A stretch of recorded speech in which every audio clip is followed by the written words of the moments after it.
আসসালামু আলাইকুম প্রিয় শিক্ষার্থীবৃন্দ, আশা করি তোমরা সবাই ভালো আছো। ঢাকা কলেজ আয়োজিত আজকের এই অনলাইন ক্লাসে তোমাদেরকে স্বাগত। তোমাদের সবাইকে আমি স্বাস্থ্যবিধি মেনে চলার আহ্বান জানাচ্ছি। আমার পরিচয়টা দিয়ে নিচ্ছি, আমি আশা একটা লেকচারার, ঢাকা কলেজ থেকে। তো তোমাদের সাথে আমি যে কোর্সটি পড়াচ্ছি সেটা হচ্ছে operational research and research methodology. তো এটা হচ্ছে তোমাদের সাথে আমার 11 নম্বর লেকচার। আজকে আমি তোমাদের সাথে রিসার্চ মেথোডোলজির যে অংশটুকু আলোচনা করব সেটা হচ্ছে রিসার্চ প্রবলেম কি। হ্যাঁ, তো রিসার্চ প্রবলেম, রিসার্চ এর অবজেক্টিভ ডেফিনিশন, তারপর হাইপোথিসিস কিভাবে আমরা ডিফাইন করব, এই জিনিসগুলা তোমাদের সাথে আজকে আলোচনা করব। তো প্রথমে চলে আসি রিসার্চ প্রবলেমটা কি। তো রিসার্চ করার আগে, ঠিক আছে, আমরা রিসার্চের ডেফিনিশন দিয়েছিলাম প্রিভিয়াস লেকচারটাতে। যে কোনো রিসার্চ করার আগে যে জিনিসটি সবার আগে আমাদের মাথায় আসবে সেটা হচ্ছে রিসার্চ, মানে কিসের উপর আমরা রিসার্চটা করব। হ্যাঁ, প্রবলেমটা আইডেন্টিফাই করা। রিসার্চ প্রবলেম কি, কোনটা রিসার্চ প্রবলেম, কোনটা আমাদের রিসার্চের জন্য উপযোগী, কোনটা নন রিসার্চ প্রবলেম, এটা আমাদের জানা থাকলে আমাদের রিসার্চটা করতে সুবিধা হবে। যদি আমরা একটা অ্যাপ্রোপ্রিয়েট রিসার্চ প্রবলেম নিয়ে কাজ করতে পারি তখনই আমরা একটা ভালো সমাধান পাবো। ঠিক আছে, তো দেখো, research problem is a question that a researcher wants to answer or a problem that a researcher wants to solve.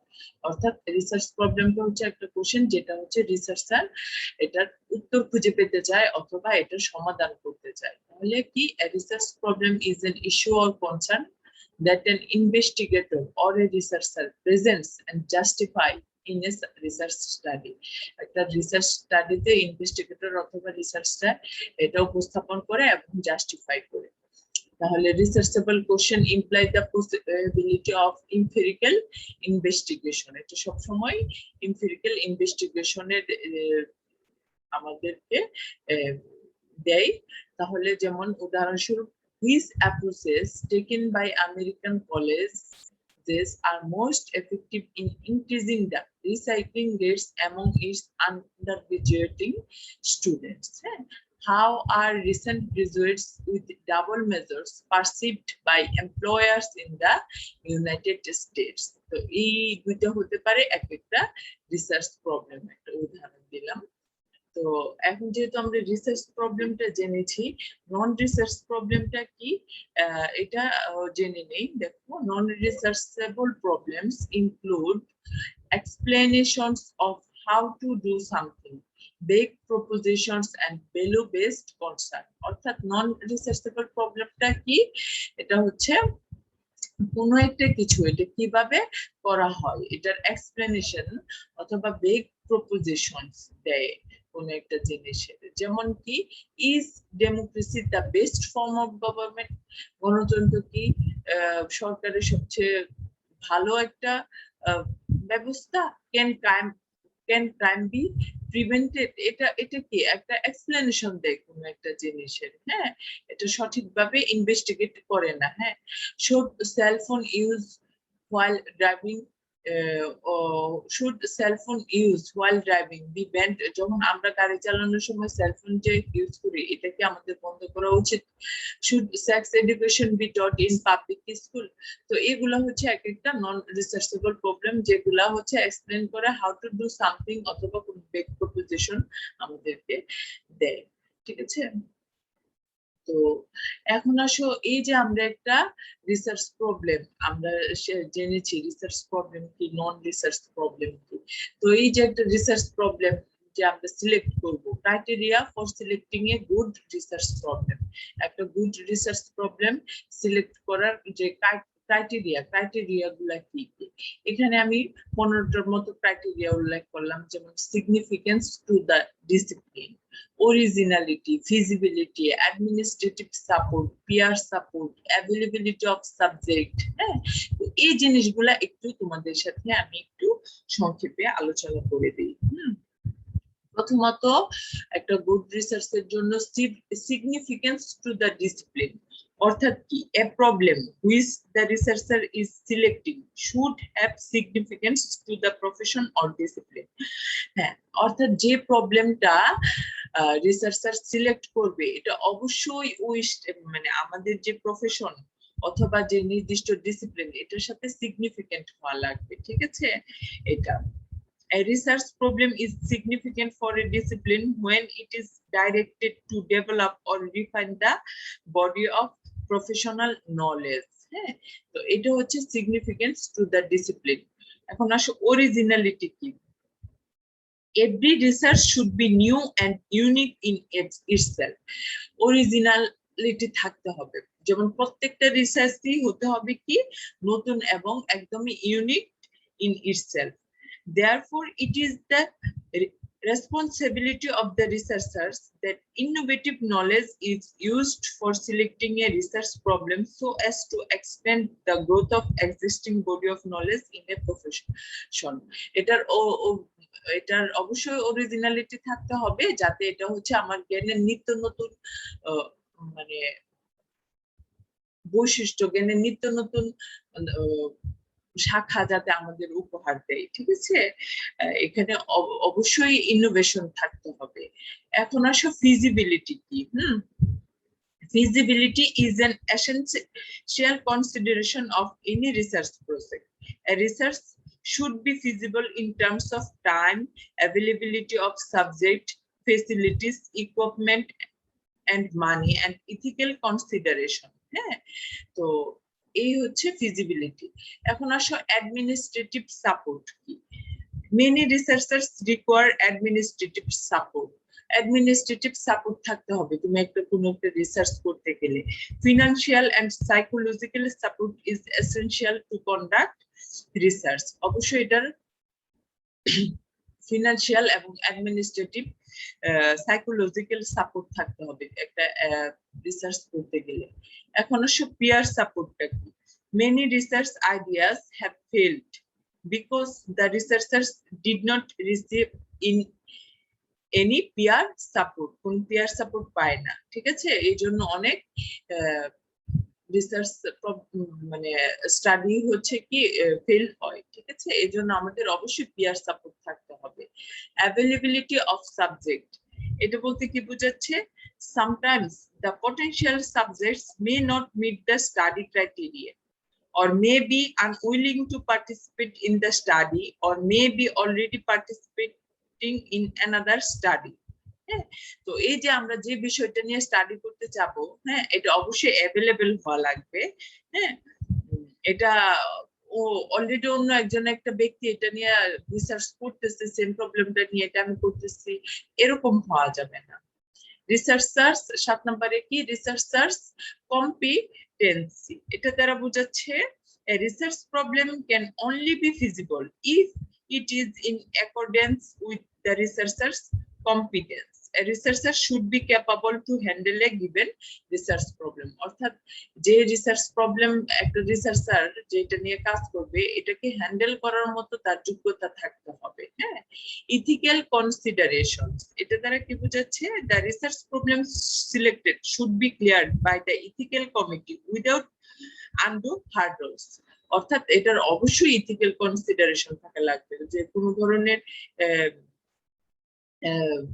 এটা নিয়ে বিতর্কিত কোনো জিনিস, হ্যাঁ, যেটা কোনো ধরনের ইথিক্যাল কনসিডারেশন থাকবে না, এরকম রিসার্চ প্রবলেম নিয়ে আমাদের জন্য উপযুক্ত হবে না। সলভেবল অথবা রিসার্চেবল 9 নাম্বার। এটা কি, only a research problem that is solvable is considered to be good. A researcher should minimize the chances of insolvability. অর্থাৎ যে আমি রিসার্চ প্রবলেম নিয়ে কাজ করব অবশ্যই এটা সলভেবল হতে হবে, তাহলেই এটা নিয়ে কাজ করব। কারণ একটা রিসার্চ করতে গেলে এখানে আমার অনেক সময় যাবে, শ্রম যাবে, আমার টাকা পয়সা যাবে, অনেক কিছু যাবে। কাজে যদি এটা সলভেবল না হয় তাহলে এটা আমার পুরোটাই বৃথা হয়ে যাবে। এই জন্য এটা অবশ্যই রিসার্চেবল অথবা সলভেবল হতে হবে।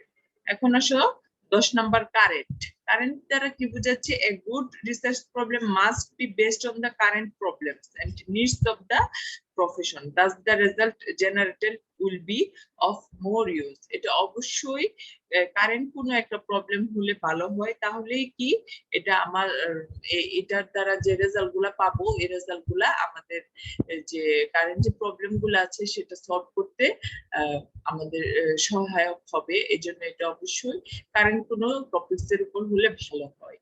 ইন্টারেস্টিং, দেখো, a research problem must be as per the motivation of the researcher and it should be fascinating to the researcher.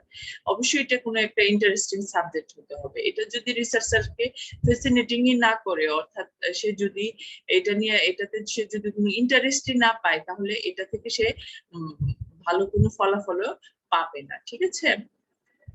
তো 12 নাম্বার হচ্ছে ক্লিয়ার এন্ড আনএম্বিগুয়াস। হ্যাঁ, এটা দ্বারা বোঝাচ্ছে যে the research problem selected should be clear in its ability to reflect. হ্যাঁ, এটা যে একটা রিসার্চ প্রবলেম অবশ্যই যে এটা রিফ্লেক্ট করবে, এটা ক্লিয়ার থাকা হবে এবং give clues regarding the various aspects of methodology. ঠিক আছে? তো 13 নাম্বার হচ্ছে empirical and very verifiable. হ্যাঁ, এটা দ্বারা বোঝাচ্ছে যে the research problem selected to be researched should amenable to scientific enquiry. হ্যাঁ, এটার অবশ্যই সায়েন্টিফিক এনকোয়ারি যদি আমরা করতে পারি, এরকম যোগ্যতা থাকে লাগবে। the research should be verifiable by scientific calculation. হ্যাঁ, তো 14 নাম্বার হচ্ছে relevant. Relevant বলতে বোঝাচ্ছে the research problem chosen to be researched should be relevant to the profession, time, need and the competency of the researcher. অর্থাৎ যে প্রবলেমটা আমরা select করব, এটা অবশ্যই রেলেভেন্ট হওয়া লাগবে, যে রিসার্চ করবে তার প্রফেশনের সাথে, সময়, প্রয়োজন এবং তার যোগ্যতার সাথে। হ্যাঁ, তো 15 নাম্বার হচ্ছে systematic. The research problem should be systematic in the sense the researcher should have arrived at the problem statement following relevant selection parameters or criteria. তো এটাই হচ্ছে একটা রিসার্চ প্রবলেম, একটা গুড রিসার্চ প্রবলেম সিলেক্ট করার কিছু criteria. আচ্ছা, এখন আসো রিসার্চ অবজেক্টিভ। হ্যাঁ, আমাদের যে রিসার্চ করব এটার কিছু অবজেক্টিভস থাকে বিভিন্ন ধরনের। তো অবজেক্টিভস গুলা কি? Research objective addresses the purpose of the investigation. একটা ইনভেস্টিগেশনের উদ্দেশ্য কি, এটাই হচ্ছে একটা রিসার্চ অবজেক্টিভ আমাদের অ্যাড্রেস করে। And types of knowledge to be generated out of one's investigation, মানে আমাদের ইনভেস্টিগেশনের মাধ্যমে আমরা কি ধরনের নলেজ ডেভেলপ করতে চাচ্ছি, জেনারেট করতে চাচ্ছি, এটা হচ্ছে একটা রিসার্চের objective. Looking at the objective of the research, one can anticipate what is to be achieved by the study. হ্যাঁ, তো এই যে একটা অবজেক্টিভ, রিসার্চের অবজেক্টিভ দিকে খেয়াল রেখে কেউ একজন আমরা বলতে পারি যে আমরা এই রিসার্চ থেকে, এই স্টাডিটা থেকে আমরা কি পাবো। হ্যাঁ, a research objective indicates the population of interest, the independent variable and the dependent variable. তাহলে বিভিন্ন ধরনের রিসার্চ অবজেক্টিভ আছে, general objective, specific objective, immediate objective, ultimate objective. তো আমরা দেখি এই অবজেক্টিভ গুলা কি বোঝায় জেনারেল অবজেক্টিভ দ্বারা। General objective of a study states what is expected to be achieved by the study in general terms. হ্যাঁ, অর্থাৎ আমরা একটা স্টাডি করে জেনারেলি আমরা এখান থেকে কি পেতে পারি, কি আশা করতে পারি, এটাই হচ্ছে জেনারেল অবজেক্টিভ। উদাহরণস্বরূপ, যে for example, if the problem identified is the low utilization of child welfare clinics, the general objective of the study could be to identify the reasons for the low utilization of child welfare clinics in order to find solution. হ্যাঁ, আরো উদাহরণ হতে পারে in a study of anaemia in pregnancy, এই যে প্রেগন্যান্সির সময় যে রক্ত শূন্যতা থাকে, তার জেনারেল অবজেক্টিভ হতে পারে কিরকম, to study the changes in the haemoglobin level with an increase in the duration of pregnancy. অর্থাৎ প্রেগন্যান্সির ডিউরেশন বাড়ার সাথে সাথে হিমোগ্লোবিন লেভেলটা কেমন ভাবে চেঞ্জ হয় এটা স্টাডি করা। তো এটা হচ্ছে এক ধরনের general objectives. Or in a study to examine the contribution of goat farming in poverty alleviation, দারিদ্র দূরীকরণে আমাদের যে গোট ফার্মিং অর্থাৎ ছাগল পালার কন্ট্রিবিউশন কতটুকু। তাহলে এখানে জেনারেল অবজেক্টিভ কি, to assess the impact of investment in goat farming for poverty elevation in rural Bangladesh, আমাদের বাংলাদেশের গ্রামীণ সমাজে হ্যাঁ পভার্টি এলিভেশনে অর্থাৎ দারিদ্র দূরীকরণে যে আমরা গোট ফার্মিং করতে চাই, to assess the impact of investment, আমাদের এই যে ইনভেস্টমেন্ট করব হ্যাঁ গোট ফার্মিং এর জন্য এটার ইমপ্যাক্ট কতটুকু, এটা অ্যাসেস করা। হ্যাঁ এই হচ্ছে জেনারেল অবজেক্টিভ। এখন স্পেসিফিক অবজেক্টিভ কি দেখো। Given that we have brightly stated the general objective, it is advisable to break it down into several smaller, logically connected parts.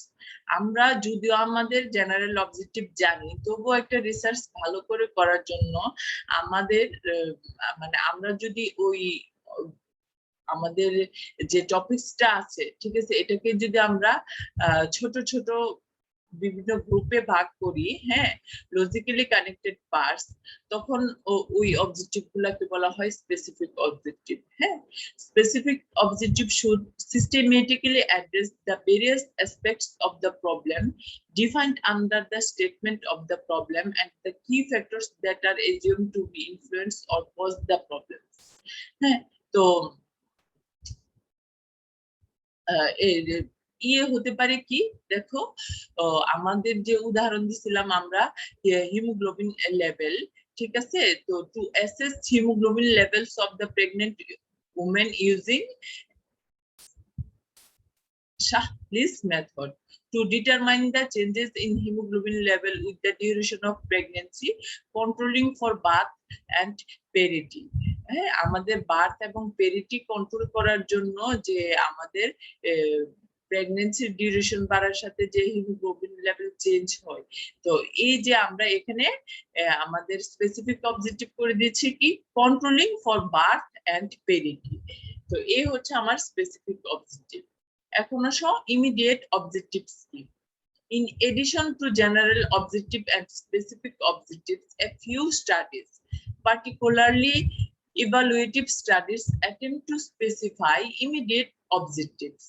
Immediate objective serves to indicate the focus of the proposed research in behavioral terms. The objective should specify the following: why are we going to the study? আমরা কেন ওই স্টাডিটা করতে যাচ্ছি? Immediate objectives.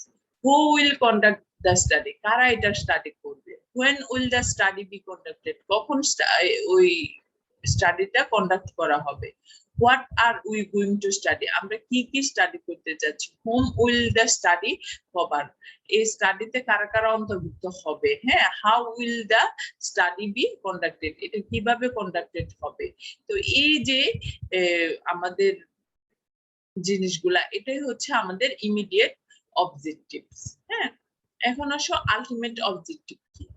Most applied research studies have a statement of ultimate objective that focuses on how the result will be used to motivate the program managers and policymakers for implementing and executing the recommendation followed from the survey result. অর্থাৎ আমরা যে সার্ভেটা করছি এটা থেকে আমরা কি কিছু recommendation দিই, তাহলে আমাদের যে প্রোগ্রাম ম্যানেজার বা পলিসি মেকাররা আছে হ্যাঁ ওরা এটা কিভাবে ইমপ্লিমেন্ট অথবা এক্সিকিউট করবে বাস্তব জীবনে। তো এটা হচ্ছে আলটিমেট অবজেক্টিভস।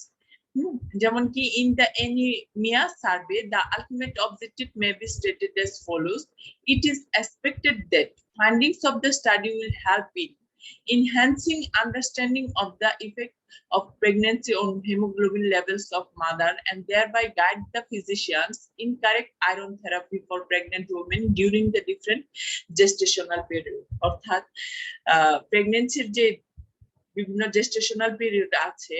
তো এই যে এই স্টাডি করার মাধ্যমে, অ্যানিমিয়া সার্ভে করার মাধ্যমে আমরা যে রেকমেন্ডেশন গুলা পাবো, এটা হচ্ছে যে ফিজিশিয়ান আছে আমরা তাদেরকে দিতে পারি, যাতে ইনকারেক্ট আয়রন থেরাপি ওরা বন্ধ করে for pregnant women during the different gestational periods. অর্থাৎ কারেক্ট আয়রন থেরাপির মাধ্যমে যাতে অ্যানিমিয়া লেভেল কমাতে পারে, ঠিক আছে?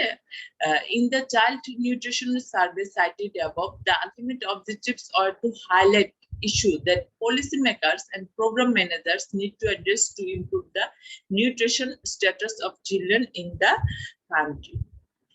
এই হচ্ছে আমাদের আলটিমেট অবজেক্টিভস। এখন আসো রিসার্চ হাইপোথিসিস। হ্যাঁ, আমরা যখন রিসার্চ করব অবশ্যই আমাদের রিসার্চ হাইপোথিসিস ডিফাইন করতে হবে। তো এটা কি দেখো, when a proposition is formulated for empirical testing we call it a hypothesis। অর্থাৎ যখন কোনো একটা এমপিরিক্যাল টেস্টিং এর জন্য আমরা একটা প্রপোজিশন দাঁড় করাই, ঠিক আছে, তখন এটাকে বলা হয় hypothesis. Almost all studies begin with one or more hypothesis. যে কোনো বেশিরভাগ স্টাডি কি একটা হাইপোথিসিসের উপর প্রথম হচ্ছে শুরু করে থেকে একটা হাইপোথিসিস দাঁড় করা। আমরা উদাহরণ দিব, ক্লিয়ার হয়ে যাবা। A hypothesis, more specifically, a research hypothesis is formulated to predict an assumed relationship between two or more variables of interest. হ্যাঁ, এটা কি is formulated to predict, একটা অর্থাৎ আগে থেকে প্রিডিক্ট করার জন্য যে আমাদের যে ভেরিয়েবল গুলা নিয়ে আমরা স্টাডি করতে যাচ্ছি, two or more variables of interest, এটার মধ্যে রিলেশনশিপ গুলা কেমন হবে এটা নিয়ে আগে থেকে প্রিডিক্ট করা। If we reasonably guess that a relationship exists between the variables of interest, we first state it as the hypothesis and then test it in the field. যখনই আমরা ধরে নেই যে আমাদের যে স্টাডি ভেরিয়েবল গুলো আছে এটার মধ্যে কিছু রিলেশনশিপ আছে, তখনই হচ্ছে আমরা কি প্রথমে একটা হাইপোথিসিস স্টেট মানে হাইপোথিসিস স্টেট করি, তারপর হচ্ছে এটা আমরা ফিল্ডের মাধ্যমে এটা আমরা টেস্ট করি in the field. Hypotheses are stated in terms of the particular dependent and independent variables that are going to be used in the study. তাহলে a research hypothesis কি দাঁড়ালো ডেফিনেশনটা? A research hypothesis is a conjectural statement, a logical supposition, a reasonable guess, and an educated prediction about the nature of the relationship between two or more variables that we expect to happen in our study. অর্থাৎ যেটা আমরা আশা করি আমার স্টাডিতে, আমাদের research স্টাডিতে হবে, এটা আমাদের যে ভেরিয়েবল গুলা আছে ভেরিয়েবলের রিলেশনশিপ, এটাই হচ্ছে আমার রিসার্চ হাইপোথিসিস। অর্থাৎ এটা একটা কনজেক্টুরাল স্টেটমেন্ট অথবা logical supposition, a reasonable guess. আচ্ছা, টাইপস অফ রিসার্চ হাইপোথিসিস দুই ধরনের হতে পারে, descriptive hypothesis and relational hypothesis. তাহলে ডেসক্রিপটিভ হাইপোথিসিস কি? Descriptive hypotheses are propositions that typically state the existence, size, form or distribution of some variable. অর্থাৎ এটা কি একটা proposition that typically state the কোনো একটা আমাদের ভেরিয়েবলের এক্সিস্টেন্স, সাইজ কিরকম হবে, ফর্ম কিরকম হবে, অর্থাৎ ডিস্ট্রিবিউশন কি হবে, এটা ডিফাইন করে। These hypotheses are formulated in the form of statement in which we assign variable to cases. For example, the prevalence of contraceptive use among the currently married women in Bangladesh exceeds 60%. অর্থাৎ যে contraceptive use করে currently married women, এটা হচ্ছে এটার prevalence কত? exceeds 60%. In this example, the case is currently married women and the variable is prevalence of contraceptives. As the second example, the public universities in Bangladesh are currently experiencing budget difficulties. Here, public university হচ্ছে case আর budget difficulties হচ্ছে variable. আচ্ছা, তো এখন আসো relational hypothesis. Relational hypotheses, on the other hand, are the statements that describe the relationship between variables concerning some cases. For example, communities with many modern facilities will have a higher rate of contraception than communities with few modern facilities. হ্যাঁ, একটা logical একটা relationship দেখায়, অর্থাৎ আমরা যেই variable নিয়ে study করতে চাচ্ছি, অর্থাৎ যেমন এখানে দেখো, in this instant the case is communities and the variable are rate of contraception. এই কমিউনিটিস গুলা মানে আর হচ্ছে আমাদের কেস, আর ভেরিয়েবল হচ্ছে রেট অফ কন্ট্রাসেপশন। এখানে কি দেখো and modern facilities. Similarly, people who use chewing tobacco have a higher risk of oral carcinoma than people who have never used chewing tobacco is a relational hypothesis. অর্থাৎ যারা হচ্ছে chewing tobacco মানে কি, যে পান, বিড়ি, সিগারেট যারা এগুলা খায়, ওরাল কার্সিনোমা যে মুখের যে ক্যান্সার, এটা হওয়ার বেশি থাকে যারা হচ্ছে চিউইং টোবাকো না খায়। তো এই ধরনের যে হাইপোথিসিস গুলো আছে, এটা হচ্ছে তোমার রিলেশনাল হাইপোথিসিস। আচ্ছা, a relational hypothesis is one of two types: correlational hypothesis and the causal hypothesis. তাহলে a correlational hypothesis merely states that variables occur together in some predictable relationship without implying that one variable causes the other to change or take on different values. Here is an example of correlational hypothesis. Males are more efficient than their female counterparts in typing. Typing এর ক্ষেত্রে মেলরা বেশি দক্ষ ফিমেলদের চাইতে। তো এখানে কি দেখো, in making such a statement, এই ধরনের স্টেটমেন্ট তৈরির ক্ষেত্রে we do not claim that sex, male or female, as a variable has any influence on the other variable. Typing efficiency, less efficient, more efficient. Male আর ফিমেলের মধ্যে কোনো ধরনের তারতম্য নেই। টাইপিং এফিসিয়েন্সি যেটা হয় লেস এফিসিয়েন্ট হবে অথবা মোর এফিসিয়েন্ট হবে। Here is one more example of correlational hypothesis. Saving habit is more pronounced among Christians than the people of other religions. অর্থাৎ অন্যান্য ধর্মের লোকের চাইতে খ্রিস্টানদের মধ্যে সেভিং করার যে হ্যাবিটটা এটা বেশি থাকে।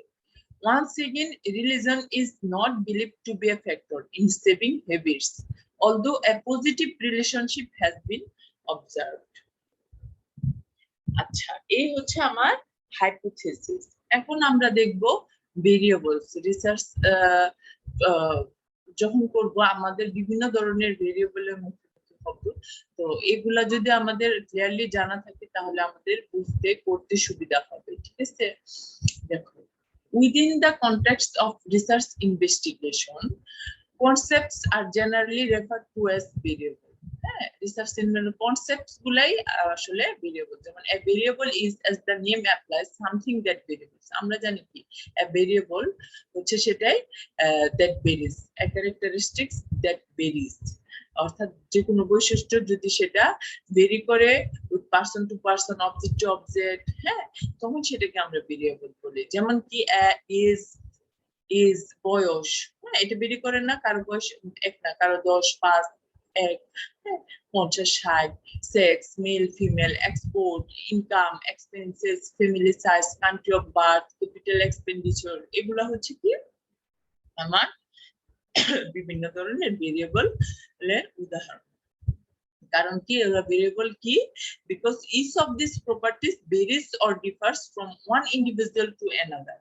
ওরা একজনের মানে ওয়ান ইন্ডিভিজুয়াল টু অ্যানাদার ওরা ভেরি করে, এই জন্য ওরা হচ্ছে ভেরিয়েবল। আচ্ছা, variable definition in research: a variable is any property, a characteristic, a number, or a quantity that increases or decreases over time or can take on different values in different situations. When conducting research, experiments often manipulate variables. For example, an experimenter might compare the effectiveness of 4 types of fertilizers.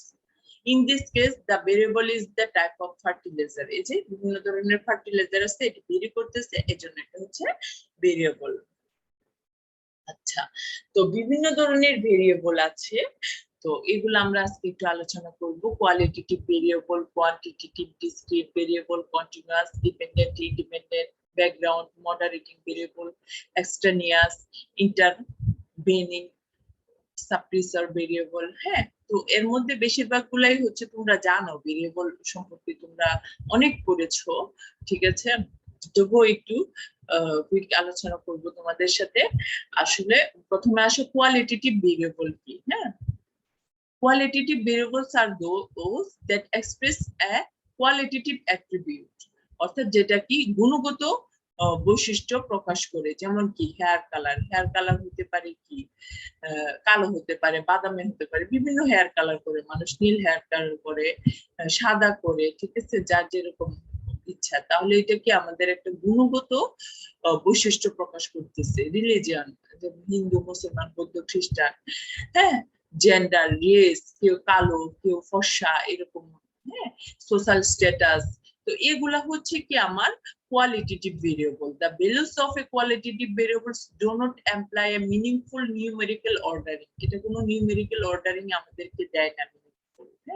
The value of the variable religion, Muslim, Hindu, Islam, differs qualitatively. No ordering of religion is implied. আমি এইগুলাকে order করতে পারবো না। Qualitative variables are sometimes referred to as categorical variables. কেন categorical variable বলে? যেমন দেখো, for example, the variable sex has two distinct categories, male অথবা female. Since the values of this variable are expressed in categories, এই যে আমি এটাকে ক্যাটাগরিতে, হ্যাঁ, সেক্সটাকে দুইটা ক্যাটাগরিতে ভাগ করতে পারি, এই জন্য এটাকে বলা হয় ক্যাটাগরিক্যাল ভেরিয়েবল। আচ্ছা আচ্ছা, ক্যাটাগরিক্যাল ভেরিয়েবল কে আবার আমি may assign be described as nominal or ordinal. যেমন কি ordinal variable are those which can be logically order or rank higher or lower than another but do not necessarily establish a numerical difference between each category, such as examination grades, clothing sales, এগুলা। আর nominal variables are those who can neither be ranked nor logically ordered, such as religion, sex. হ্যাঁ, ordinal variable কি, আমি এটাকে একটা মানে এটার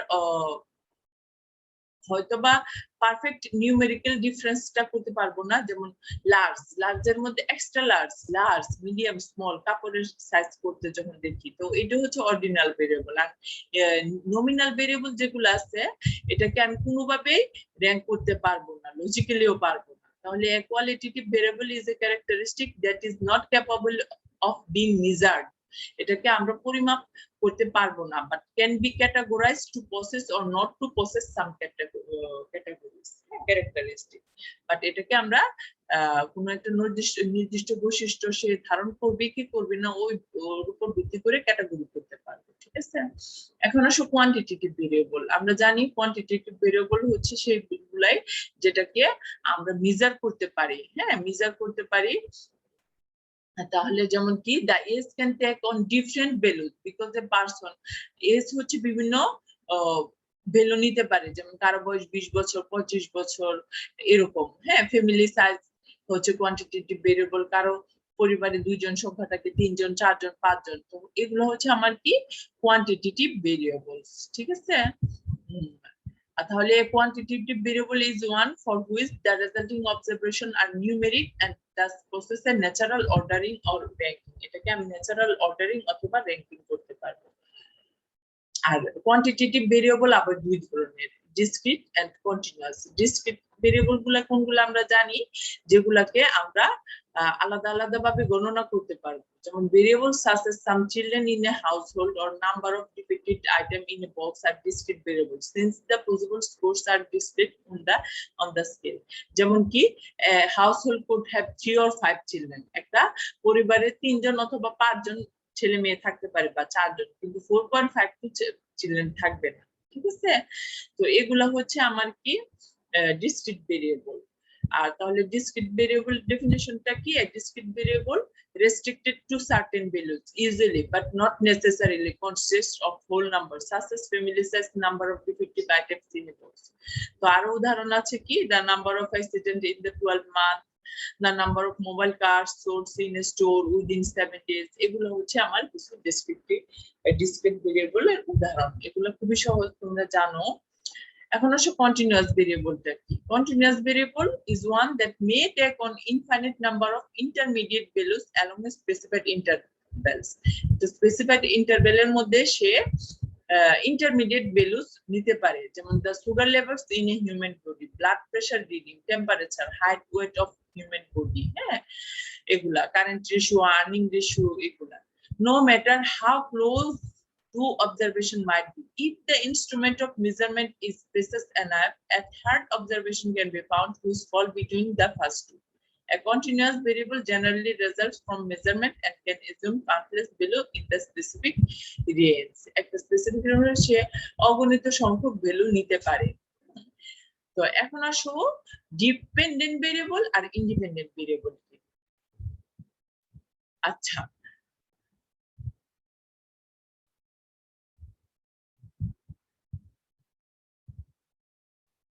দেখো, many research studies are aimed at unraveling and understanding the process of underlying phenomenon or problems with the ultimate goal of establishing a causal relationship between them.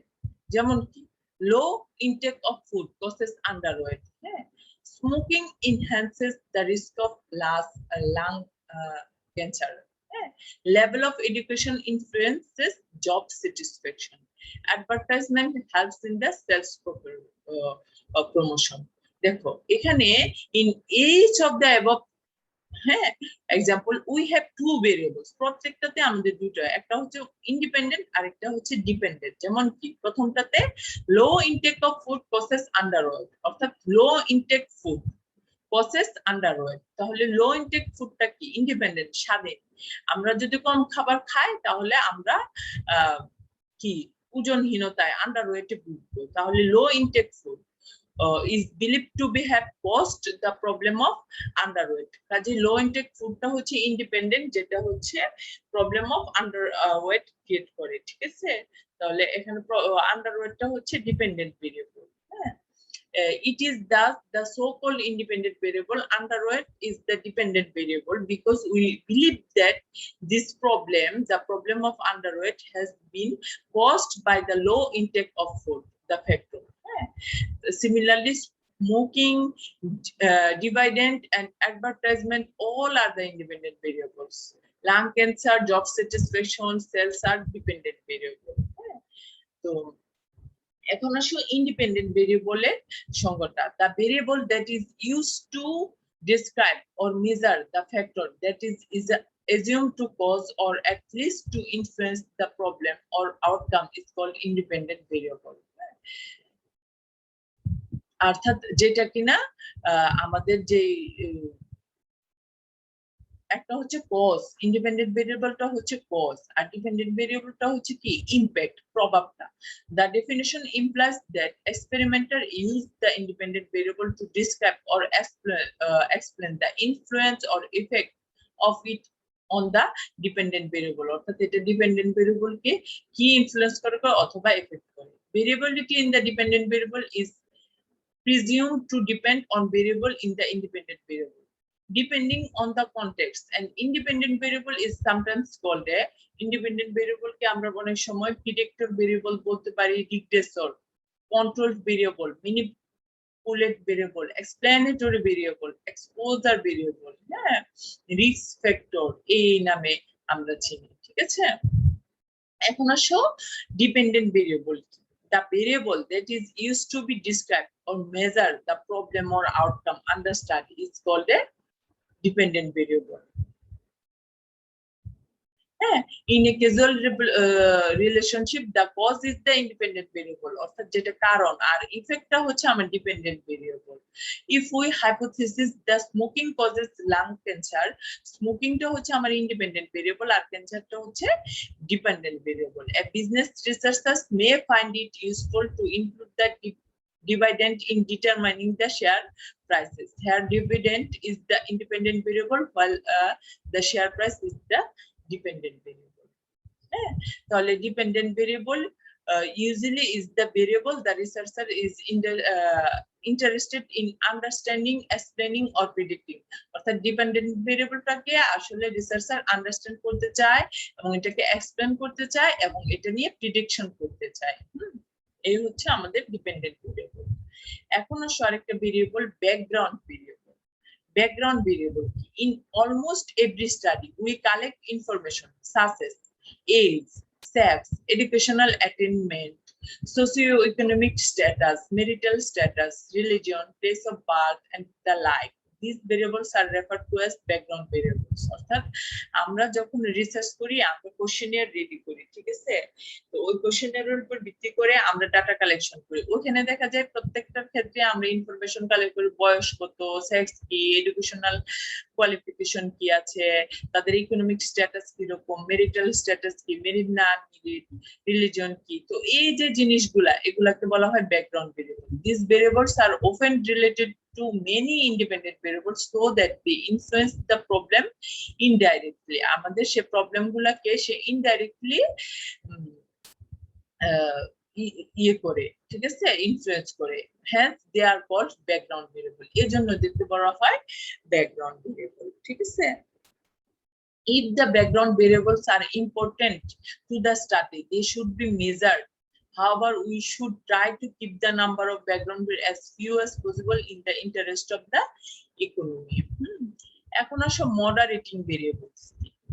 In any statement of relationship of variables, it is normally hypothesis that in some way the independent variable causes the dependent variable to occur. অর্থাৎ সবসময় দেখা যায় independent ভেরিয়েবলটাই dependent ভেরিয়েবলটাকে ঘটাতে মানে ঘটানোর পিছনে কারণটা cause. In simple relationship all other variable are extraneous and are ignore.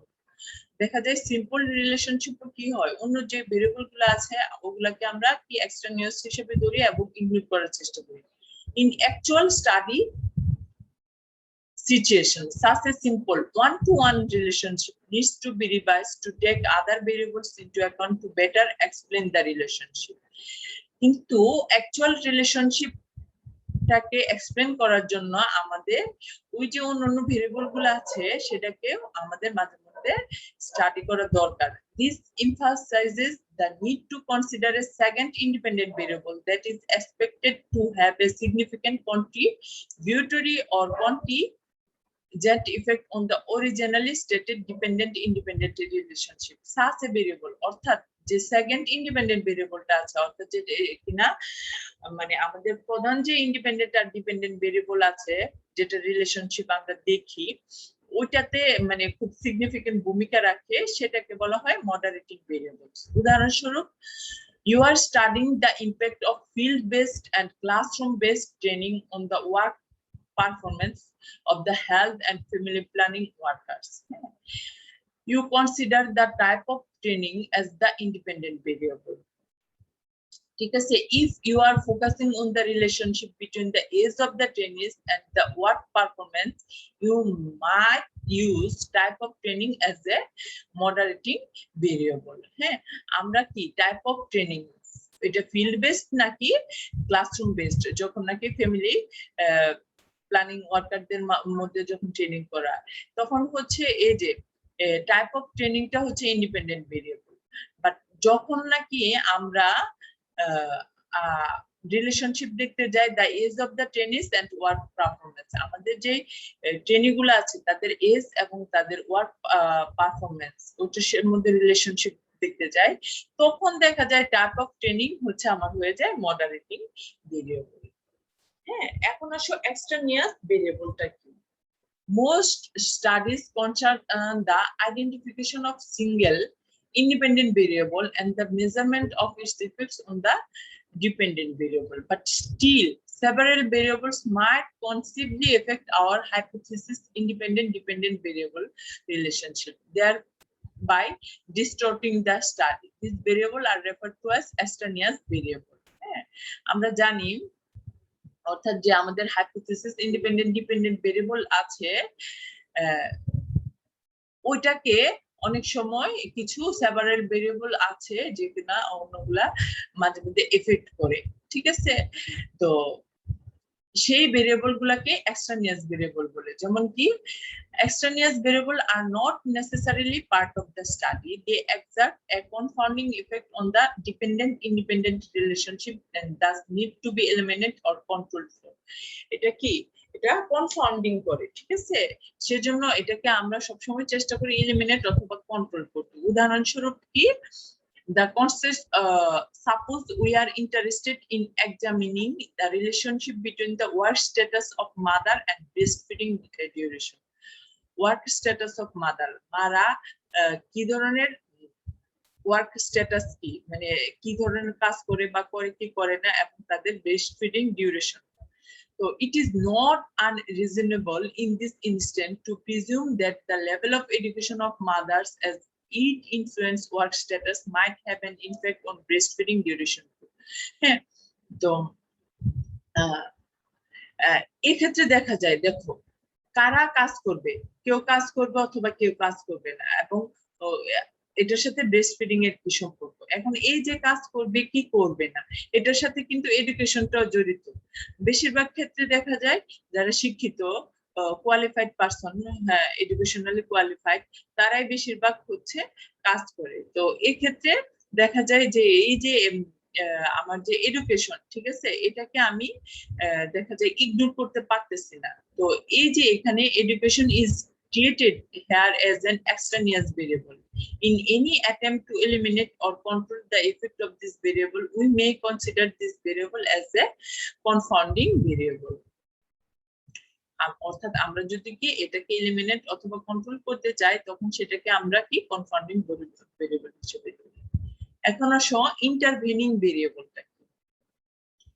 Often an apparent relationship between two variables is caused by a third variable. For example, variable x and y may be highly correlated, but only because x causes the third variable z, which in turn causes y. In this case, z is the intervening variables.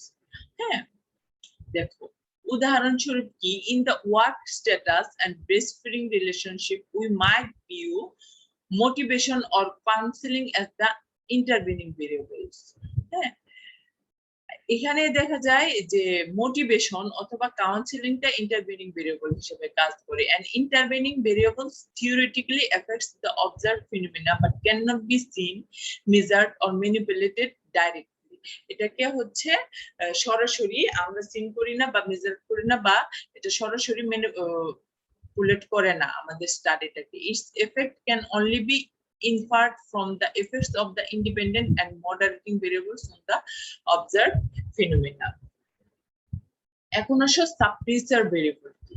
In many cases, we have good reasons to believe that the variables of interest have a relationship within themselves, but our data fail to establish any such relationship. Thus, some hidden factors may be suppressing the true relationship between the two original variables.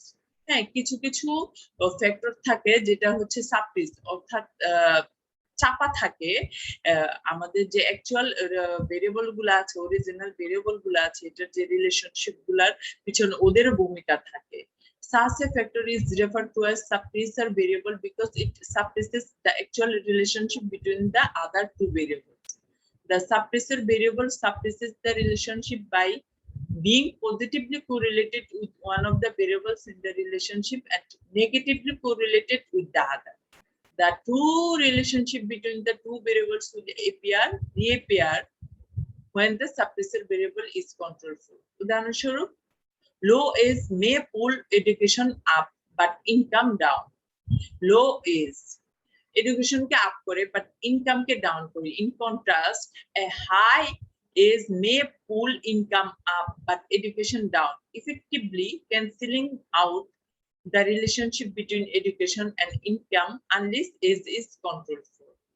হ্যাঁ, এখানে এজটা হচ্ছে যদি আমরা control না করি, ঠিক আছে, তো এই যে এজটা হচ্ছে আমার কি সাপ্রেসর ভেরিয়েবল হিসেবে এখানে কাজ করতেছে। তো এই ছিল আজকে তোমাদের সাথে আমার আলোচনা। আশা করি এটা তোমাদের উপকারে আসবে আজকের লেকচারটা, তোমরা যখন রিসার্চ মেথোডোলজি পড়বা, ঠিক আছে। এর মধ্যে বেশিরভাগ জিনিসই তোমরা জানো ভেরিয়েবল সম্পর্কে, তো তবুও কিছু কিছু নতুন টার্ম এসেছে, এগুলো তোমাদের পড়তে সহায়ক হবে আশা করি। তো তোমাদের সবার সুস্বাস্থ্য কামনা করে, তোমাদের সবার জন্য শুভকামনা রেখে আমি আমার ক্লাসটা আজকে এখানে শেষ করে দিচ্ছি। সবাই